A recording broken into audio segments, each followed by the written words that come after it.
Robert De Niro told Trevor Noah to go back to his country. It happened on a Wednesday evening, live taping, audience full, lights perfectly warm, the kind of night where everything was supposed to run smooth. Two professionals meeting at the apex of late-night calm, one legend, one sharp-witted host, no alarms, just entertainment. De Niro came out in a tailored dark jacket, expression unreadable, half smiling, the way he always does when he knows cameras are watching, but his thoughts are already somewhere else. Trevor greeted him with that familiar mix of charm and slight mischief, clearly excited to have him on. They exchanged the usual pleasantries. The crowd clapped, a few chuckles here and there, but then somewhere midway into their sit-down, after the opening banter faded and the interview dug a bit deeper, Trevor casually asked, "Where exactly were you born, Robert?" It was a harmless question, or so it seemed, the kind of question he asked dozens of guests before, just a springboard into a funny childhood anecdote or some neighborhood memory. But De Niro's smile dropped just slightly, like something flicked off behind the eyes, and he leaned back, voice steady but flat. "That's not important." The audience stayed quiet, maybe thinking it was a setup for a joke. Trevor blinked, then smiled again, easing the tone. "I just like knowing where people come from." Adds context. That's when De Niro, with a shrug that felt too slow to be casual, said, "Well, I know where you come from, and honestly, I don't think you belong here." A strange silence filled the studio.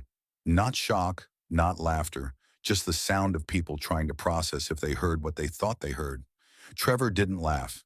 His eyes narrowed, not in anger, but confusion, as if maybe he misunderstood.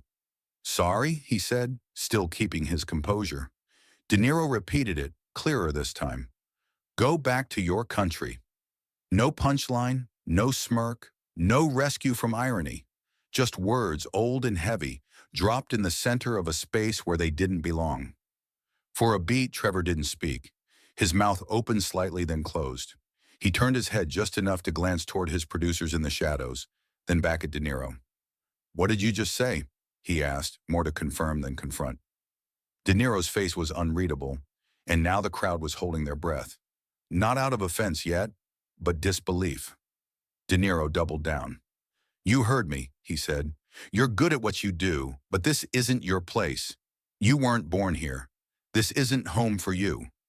There was no laughter, no music cue, just the weight of the moment as Trevor sat back, stiff, hands clenched just slightly in his lap. He took a breath, glanced down, then up again, this time directly at De Niro. "You really want to do this here?" he asked. And that was the first moment it turned. The first hint that something bigger had just cracked open. De Niro didn't back off, but something in his expression shifted, as if he realized too late that the air in the room had changed and there was no way to rewind it. Trevor didn't raise his voice.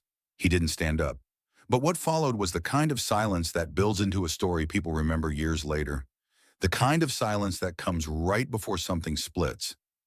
The kind of silence where an audience collectively understands that whatever happens next, it's not going to be what they expected when they tuned in. Trevor stared at De Niro for a long second, a quiet, stunned pause hanging in the studio like the air had been vacuumed out.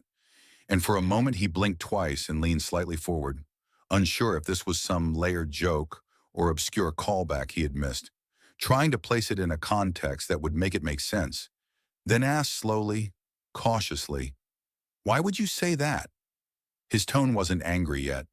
It was more the voice of someone trying to rescue a moment before it tips over, someone hoping the other person would take it back, explain it away, say he meant something else, say it was sarcasm or tiredness or just a joke gone wrong. But De Niro didn't blink, didn't smile, just looked at him with an oddly calm stare and said, "Because that's where you come from. That's your place. That's your country. You don't belong here, Trevor." It wasn't loud, but it was sharp, and it landed with a kind of coldness that didn't need volume to burn. And that's when Trevor's expression changed. Not like he'd been insulted, but like he'd been blindsided. The kind of look you get when someone you respected, or at least understood, suddenly says something that unhooks the whole idea you had of them. He drew in a breath through his nose and looked down, just briefly, just to steady the emotion bubbling somewhere in his chest. and then looked up again, his voice lower now, serious. "You're talking about Africa, right?" he asked, not because he needed confirmation, but because he wanted to make De Niro hear it out loud. "That's what you mean?" De Niro didn't nod, didn't deny it. He just sat there with that same half-chiseled stillness he wore in so many of his films, as if this was a role he'd decided to step into. But this wasn't a movie, and Trevor Noah wasn't reading from a script. "What are you allowing yourself to say to me right now?" Trevor continued, voice still level but gaining a blade underneath it, his hands now folded on the desk, not with calm, but with control, the kind you hold on to when your whole body wants to stand up and walk away. The audience had gone completely quiet. Phones were filming now discreetly, red lights blinking from the dark corners of the crowd.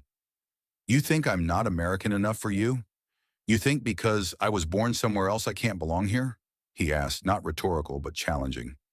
And De Niro, instead of backing down, leaned forward just slightly, his voice now edged with a gruff insistence that made it clear he wasn't trying to be diplomatic anymore. "I can say whatever the hell I want," he said. "That's the beauty of this country. And if I think something, I'll say it. If it bothers you, maybe you're in the wrong place. Maybe it's you who should stay quiet." The words hit the table between them like stones. Trevor's jaw tensed just briefly, and he looked off to the side again, a muscle twitching near his temple, not from fear, but from restraint. Then he turned slowly, facing De Niro dead on, and his voice when it came was quiet but surgical. "You need to leave," he said, not shouting, not bluffing. "You need to get up and walk out of here before I have to ask security to do it." And it was in that moment that the crowd realized something irreversible had happened. This wasn't a bit, this wasn't rehearsed, and something raw had cracked open between two public figures on live television. De Niro looked around as if suddenly aware of how silent it was, of how many eyes were on him, how many lenses were watching. He stood up slowly, his hands sliding against the edge of the table, like he was bracing himself against something he hadn't meant to provoke. And without saying another word, he turned and walked off stage, the lights casting a long shadow behind him that stretched across the floor like something metaphorical and too real at the same time. Trevor sat still, not looking after him, but down at the cards on his desk, his fingers pressing them together. As the control room scrambled to cut to a commercial, the audience stunned and stiff. What had just happened wasn't planned, wasn't expected, and whatever came next, the press, the reactions, the edited clips, it wouldn't undo the fact that, for the first time in his show's history, Trevor Noah had asked someone to leave, not because of a scandal or a joke gone wrong, but because a line had been crossed in the quietest, most dangerous way, with full intent and no apology. But there was something else behind Trevor's eyes now, something unsaid, something not done yet. And as he finally looked up again, directly into the camera, something in his stare told everyone watching, "This story isn't over. Not yet. Wait, it's worth it." The next day, the internet was still burning with the clip, dissected in every possible frame and caption. And though the show had aired only hours ago, the fallout had already stretched far beyond anything either man could have expected. Opinion pieces, threads, think pieces, endless commentary from people who hadn't even seen it live. Just fragments, out-of-context quotes, guesses and heat.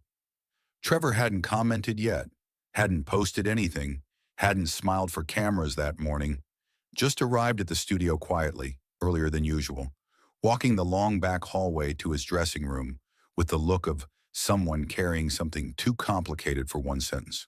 What people didn't see was that around noon, Robert De Niro showed up outside the building.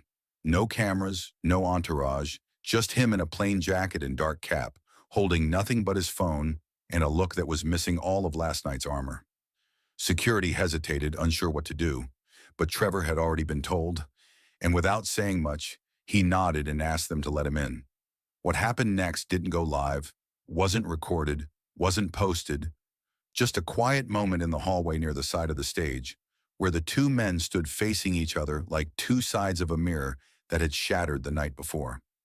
De Niro spoke first, not with an excuse, not with some PR-filtered apology, but something simpler, rawer, I don't know what happened yesterday, he said, voice gravelly, slower than usual.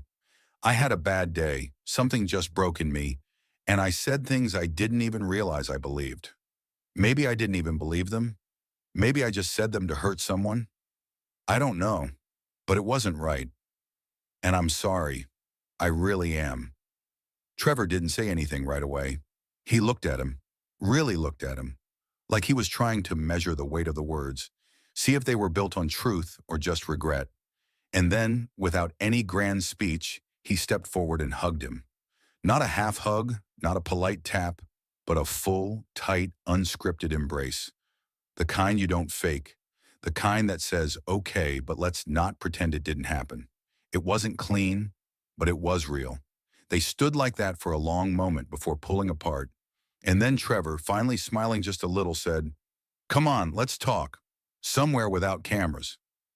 And so they left, not out the front, not past the press, but through a back door, walked 3 blocks to a quiet little restaurant that Trevor liked, sat at a small table near the window, and just talked. No notes, no handlers, no filters. About comedy, about growing up, about what gets under your skin without you realizing it, about how even legends can get it wrong, about how forgiveness doesn't erase what happened, but it does let you move. Later that evening, the studio was quiet, but they returned together, walked side by side through the same hallway that had felt cold just hours before. This time, Trevor asked the team to let them go live for a few minutes. Not a segment, not a stunt, just a short, unplanned moment before the scheduled rerun.